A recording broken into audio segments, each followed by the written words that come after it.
በታሪክ መዝገብ ውስጥ እምብዛም የማይታዩ የዓለምን የኃይል ሚዛን እስከ ወዲያኛው ሊያናጉ የሚችሉ እጅግ አስፈሪ ሰዓታት ላይ እንገኛለን። ዓለም ትንፋሿን ዋጥ አድርጋ አይኖቿን ወደ ዋሽንግተንና ቴህራን አቅንታ የሚቀጥለው ሰከንድ ምን ይዞ እንደሚመጣ በከፍተኛ ስጋትና ድንጋጤ እየጠባበቀች ነው።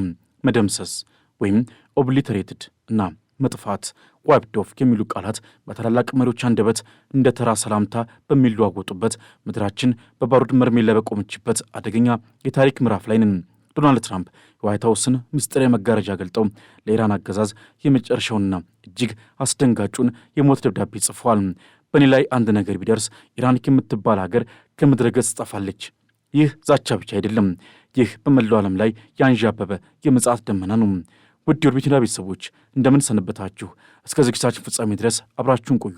ቻናላችንን ሰብስክራይብ በማድረግ ቤተሰብ መሆኑን አይርሱ።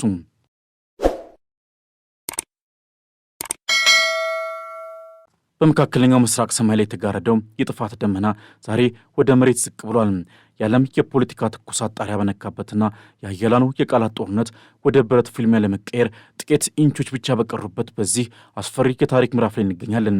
ዓለም ትንፋሿን ዋጥ አድርጋ አይኖቿን ወደ ፋርስ ባሕረ ሰላጤ አቅንታ የሚቀጥለው ሰከንድ የሰው ልጅን ታሪክ ለዘላለም የሚቀይር ታላቅ ፍንዳታን ይዞ ይመጣ ይሆን በሚል በከፍተኛ ስጋት ውስጥ ትገኛለች። ዶናልድ ትራምፕ ለጋዜጠኛ ኬቲ ፓቭሊች በሰጡት ቃለ መጠይቅም ዓለምን ያስደነገጠውን ያንን ምስጢራዊ ትዕዛዝ ይፋ አድርገዋል። ጥብቅ መመሪያ አስተላልፌያለሁ ብሏል። ትራምፕ እንደሚሉት የኢራን መሪዎች በእርሳቸው ላይ ሊፈጽሙት ያስቡት የግድያ ሴራ ቀልድ አይደለም።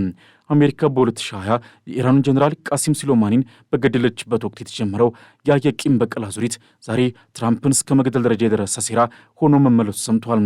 ትራምፕ ግን ምላሻቸው ከባድ ነው። አንድ ነገር ቢፈጠር መላው ሀገር ትፈነዳለች፣ ከምድረ ገጽ ትደመሳለች ብለዋል። ይህ ንግግር ለቴህራን መሪዎች የተላከ የመጨረሻው የሞት ማስጠንቀቂያ ነው። ትራምፕ ከእንግዲህ ወዲያ ለእነሱ የሚሆን ምድር አይኖርም ሲሉ ዓለም በኒኩሌር እሳት ልትለበለብ ጥቂት እርምጃዎች ብቻ እንደቀሯት ገልጸዋል።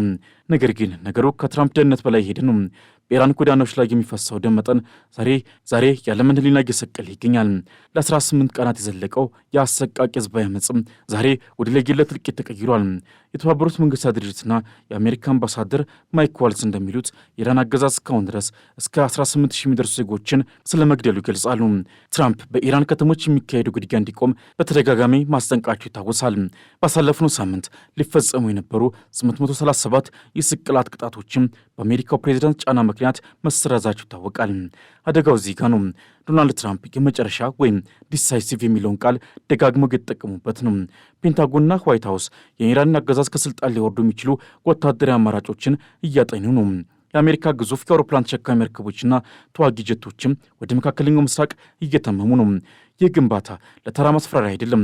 ይልቁንም ትራምፕ ትዕዛዙን በሚሰጡበት ቅጽበት የቴህራን ሰማይ በእሳት እንዲታጠብ የታቀደ የጦርነት ድግስ ነው። ነገር ግን ትልቁ ጥያቄ እዚህ ላይ ነው። አሜሪካ በሰማይ ላይ በምታዘንቡ ቦምብ ብቻ የኢራንን አገዛዝ መጣል ትችላለች? ባለሙያዎች እንደሚሉት የአገዛዝ ለውጥ በቦምብ ብቻ አይመጣም። አገዛዙ ቢወድቅ እንኳ በዚያ ታሪካዊ ሀገር ውስጥ የሚፈጠረውን ክፍተት ማን ይሞላዋል? የኒውክሌር ተቋማቱና መሳሪያዎቹ በማን እጅ ይወድቃሉ? አያቶላህ አሊ ኮሚኒ በበኩላቸው በትራምፕ ላይ ያላቸውን ጥላቻ በአደባባይ እየገለጹ ነው። አሜሪካ ኢራንን ልትውጣት ትፈልጋለች ማለት ህዝባቸውን ለጦርነት እያነሳሱ ነው። እኛ ጦርነት አንፈልግም፣ ነገር ግን በሀገር ውስጥም ሆነ በውጭ ያሉ ወንጀለኞችን አንለቅ ማለታቸው ትራምፕን የመግደል እቅዳቸው አሁንም በጠረጴዛቸው ላይ መኖሩን ያሳያል።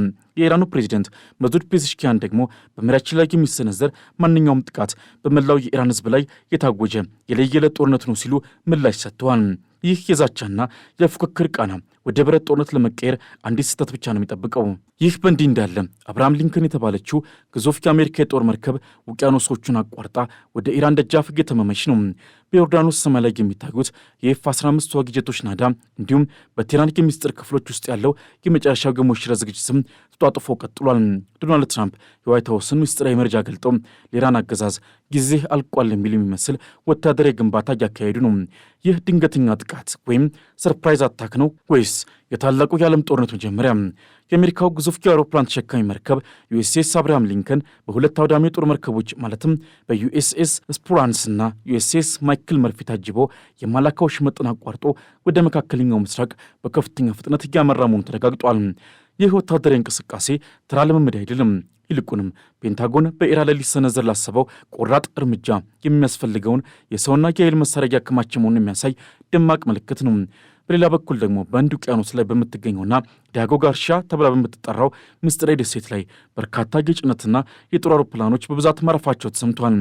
ይህች ደሴት አሜሪካ ለረጅም ርቀት የቦምብ ድብደባ ኦፕሬሽኖች የምትጠቀምባት ዋነኛ ምሽጓ ናት። በዮርዳኖስ ሰማይ ላይ ደግሞ ሌላ አስደንጋጭ ትዕይንት እየታየ ነው። በ24 ሰዓታት ውስጥ ብቻ 12 የሚሆኑ የአሜሪካ ኤፍ-15 ተዋጊ ጀቶች በሀገሪቱ ማረፋቸው ተረጋግጧል። ተጨማሪ ጀቶችም በመንገድ ላይ መሆናቸው ይነገራል። ይህ ሁሉ ወታደራዊ ግንባታ የሚከናወኑ ደግሞ ኢራን በታሪኳ አይታው የማታውቀውና ከ3900 በላይ ዜጎች የተገደሉበትን የውስጥ ዓመፅ እያስተናገደች ባለችበት ወቅት ነው። ትራምፕ ለቀናት ኢራን መታረም አለባት ሲሉ ቆይተው ዛሬ ግን ቀናቸውን ይበልጥ ወደ ጠንካራ ዛቻ ቀይረዋል። አሜሪካ በኢራን ላይ ድንገተኛ የአየር ድብደባ ለመሰንዘር ዝግጁ መሆኗን የገለጹት የእስራኤል ባለሥልጣናት ጠቅላይ ሚኒስትር ቤንያሚን ኔታንያሁ የአገሪቱን ከፍተኛ ጦር መሪዎች በአስቸኳይ ስብሰባው በቀጠናው ስላለ ሁኔታ እንዲወያዩ አድርገዋል። እስራኤል ጥቃቱ አሁንም በጠረጴዛ ላይ ያለ አማራጭ ነው ብላ ታምናለች። ትራምፕ በሌላ በኩል የኢኮኖሚ ጥበብ የተባለው መሳሪያ እየተጠቀሙበት ነው። የገንዘብ ሚኒስትሩ ስኮት ቤሰንት እንደሚሉት የኢራን ኢኮኖሚ ባለፈው ታህሳስ ወር ሙሉ በሙሉ መፈራረሱ ሕዝቡን ወደ አደባባይ እንዲወጣ ያስገደደ ትልቁ ድል ነው ብለዋል። ትራምፕ አንድም ጥይት ሳይተኮስ አገዛዙን በረሃብ ማንበርከክ ይቻላል የሚል እምነትም አላቸው። ነገር ግን የኢራን አገዛዝ በረሃብ ተንበርክኮ እጁን ይሰጣል ወይንስ ከመሞቴ በፊት ዓለምን አጠፋለሁ በሚል ስሌት የኒውክሌር ቦምብን ያፈነዳል? ይህ ነው እንግዲህ የዓለም ትልቁ ስጋት። የወታደራዊ ዝግጅት ግን አሁንም ተጧጥፎ ቀጥሏል። የአሜሪካ ኤፍ-15 ተዋጊ ጀቶች በዮርዳኖስ ሰማይ ላይ እያንዣበቡ ነው። እነዚህ ጀቶች ቀደም ሲል ኢራን በእስራኤል ላይ የሰነዘረችውን የድሮን ማዕበል በመመከት ትልቅ ሚና ተጫውተዋል። አሁን ግን ይበልጥ ዘመናዊ የሆኑና ድሮኖችን በአየር ላይ የሚቀነጥሱ ሚሳኤሎችን ታጥቀዋል። ነገር ግን ትልቁ ጥቃት ከተጀመረ አሜሪካ ኤፍ-35 የተባሉትን በራዳር የማይታዩ ጀቶችና ቢ2 ቦምብ ጣይ አውሮፕላኖችን እንደምትጠቀም ይገመታል። ባሳለፍነው ሰኞ ወር የኢራን የኒኩሌር ተቋማት በተመቱበት ወቅትም እነዚህ መሳሪያዎች አቅማቸውን አሳይተዋል። ዛሬ ግን ኢራን በሩሲያ እርዳታ የአየር መከላከያዋን አጠናክራለች። እስራኤልን በበኩሏ የመከላከያ ሚሳኤሎች አልቆብኛል በሚል ስጋት ዋሽንግተንን እርዳታ እየጠየቀች ነው። ነገር ግን ነገሩ እንደታሰበው ቀላል አይደለም። ዶናልድ ትራምፕ ባሳለፍነው ሳምንት ሊሰነዘር የነበረውን ጥቃት በወታደራዊ ውስንነቶች ምክንያት መሰረዛቸው ተሰምቷል።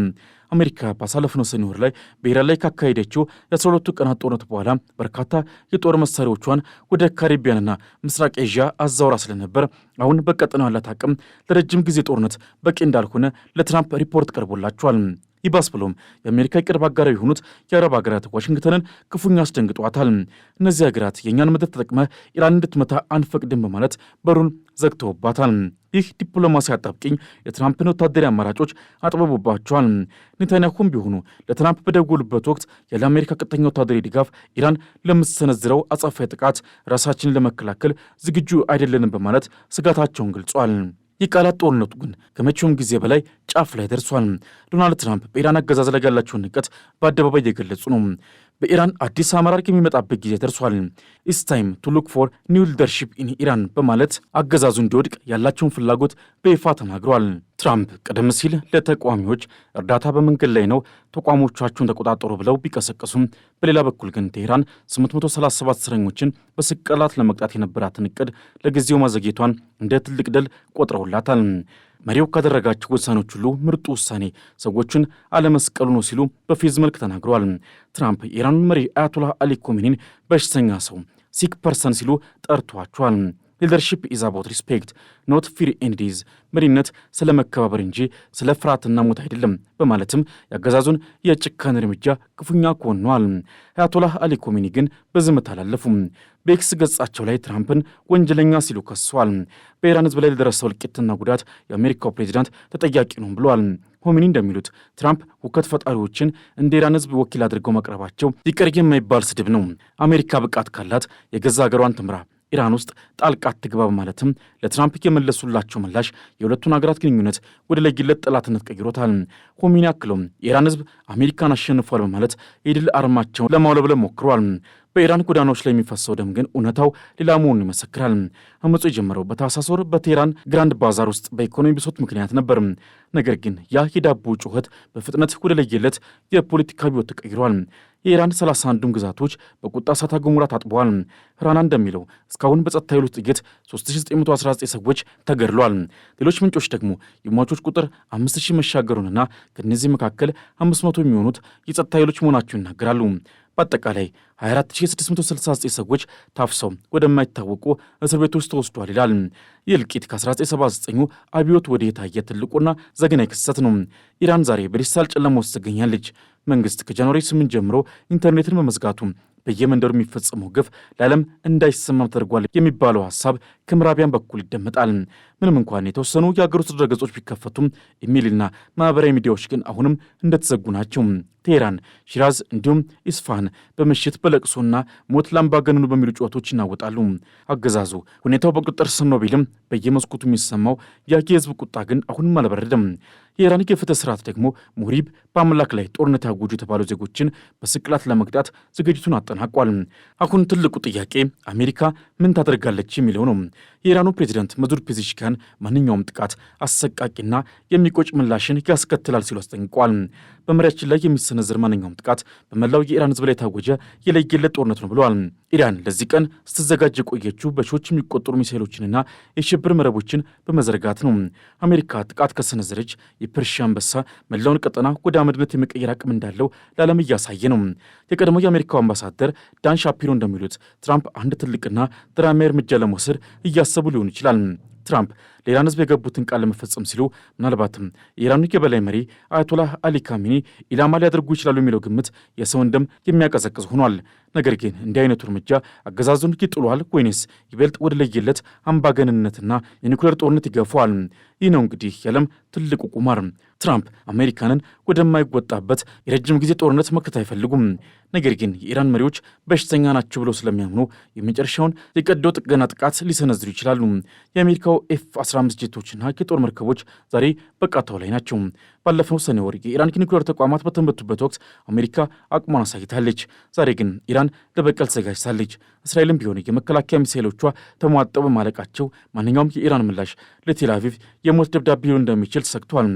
ትራምፕ በሰኔ ወር ላይ አያቶላህ የት እንዳሉ እናውቃለን፣ ነገር ግን አሁን አንገድላቸውን በማለት በፌስቡክና በትሩዝ ሶሻል ገጻቸው ላይ ማስፈራቸው ይታወቃል። ዛሬ ግን ያ ለጊዜው የሚለው ቃል ያበቃለት ይመስላል።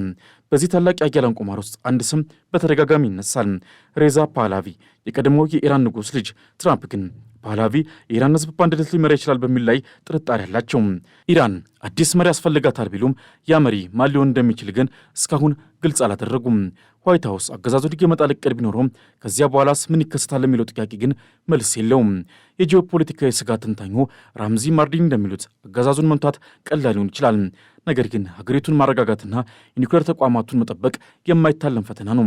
ትራምፕ እርዳታ በመንገድ ላይ ነው ብለው ለተቃዋሚዎች ቃል በገቡበት፣ በሌላ በኩል ደግሞ ኢራንን ከምድር ገጽ አጠፋታለሁ ብለው በዛቱበት በዚህ ወቅት የፐርሺያ ሰማይ ሊቀደድ ያለ ይመስላል። በፋርስ ባሕረ ሰላጤ ላይ የሚሰማው ያ የጦር መርከቦች ጩኸትና በቴህራን ጎዳናዎች የሚፈሰው ደም አዲስና አስፈሪ ዓለም እየተወለደ መሆኑን የሚያሳይ ነው። ለዛሬ ያዘጋጀንላችሁ ትንታኔ በዚህ አብቅቷል። ቻናላችንን ሰብስክራይብ በማድረግ ቤተሰብ መሆን አይርሱም። በሚቀጥለው ጊዜ እስክንገናኝ ድረስ ሰናይ ጊዜ ይሁንላችሁ።